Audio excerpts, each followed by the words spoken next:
everybody here is an interest in freelancing, solo self-employment, independent contracting.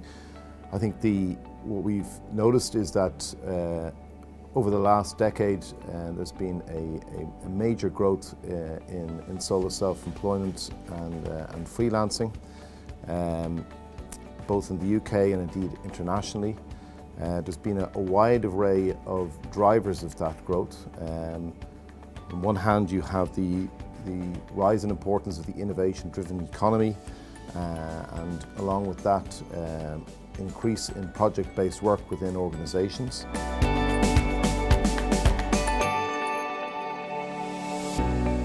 Nowadays there is a trend that more and more people are interested in not just having a job which will pay the bills, but something which will satisfy their life in general and also corresponds to their interests and values and maybe makes a difference to others.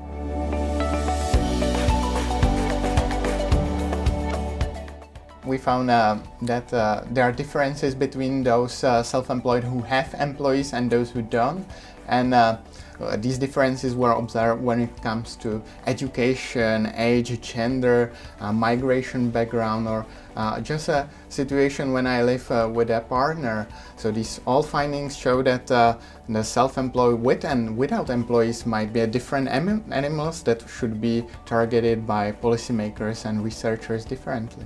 Freelancers have many different types of client. They can have personal clients and organisational clients. They can be organised in different forms of relations. It's not just a simple model. And I think depending on how relations with freelancers are organised has implications for not only what freelancers do, but also the rewards they get from freelancing, both economic and non-economic, and particularly with their well-being as well.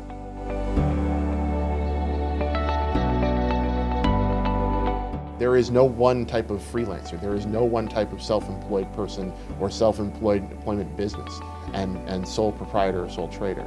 We have to get a better sense that when we are defining policy, we should mean what we say, and we should be targeting it effectively where we can to provide the most benefit for the most people through government, through the private sector, through the third sector, what have you. There's a lot of good policies out there to help the self-employed in the UK, but they all are somehow very, very narrowly focused on one dimension of well-being, namely the income domain. All the policy, or most of the policies, are oriented along business growth, how to hire people, and that's just one snapshot, one facet of what we can do in terms of policies. We need to think broader, have more policies from other domains in order to actually improve the well-being of the self-employed.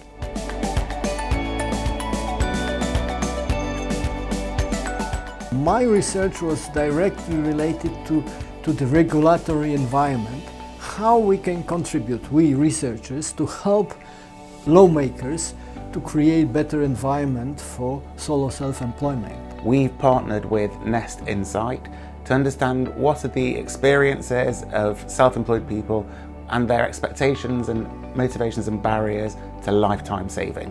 What I'm about at the moment is actually trying to think a little more creatively about the context of self-employment using different academic disciplines and seeking out good practice that we might be able to draw on, and some, for example, from Australia, from the other parts of the EU. So trying to find ways in which the support structures, the way in which self-employed is undertaken is improved. Well, we all know that the freelancing and solo self-employment is certainly going to continue to be an important part of people's careers and businesses. Research has helped inform us in terms of getting a better understanding of how it works and the diversity within it and its importance to business, but it's also raised policy questions. And I think what the discussion this panel has revealed is that solving those policy questions probably requires another layer of research. So certainly we've got an active agenda for the next few years, but thank you to the panel. Thank you.